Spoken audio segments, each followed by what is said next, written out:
পাতায় ইলিশ পাতুরি। চলো খুলছি, একটু দেখো।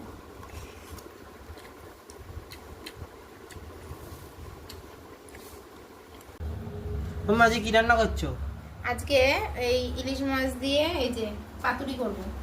তবে আজকে একটু অন্যরকম ভাবে করব, আলাদা আলাদা করব না, আজকে সব একসাথেই করব। চলো রেসিপিটা তোমাদের সাথে শেয়ার করি কিভাবে করছি। মাছগুলো সব আগে দিয়ে দিলাম।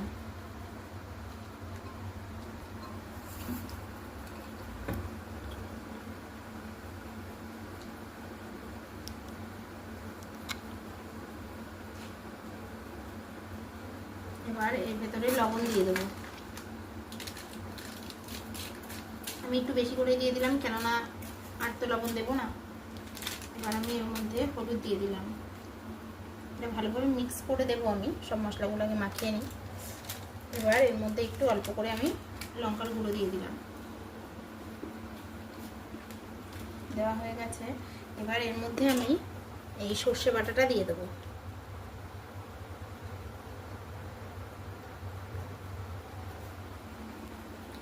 সর্ষে বাটাটা দেওয়া হয়ে গেছে। এবার এর মধ্যে আমি সর্ষের তেল দিয়ে দেবো।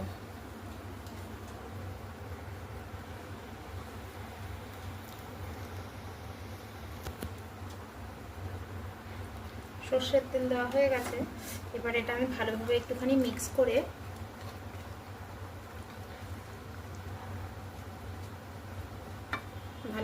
করে নিয়ে এর উপর দিয়ে এবার চেরা কাঁচা লঙ্কাগুলো দিয়ে সাজিয়ে দেবো।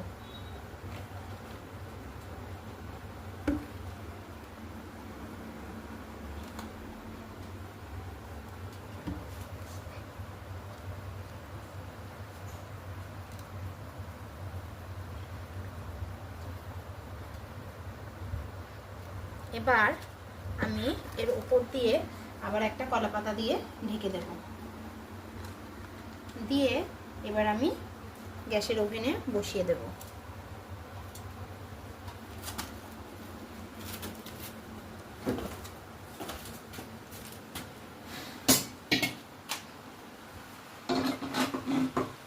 এর ভেতরে কালো জিরেটা দিতে ভুলে গেছিলাম, কালো জিরেটা একটুখানি ওপর দিয়ে ছড়িয়ে দিলাম।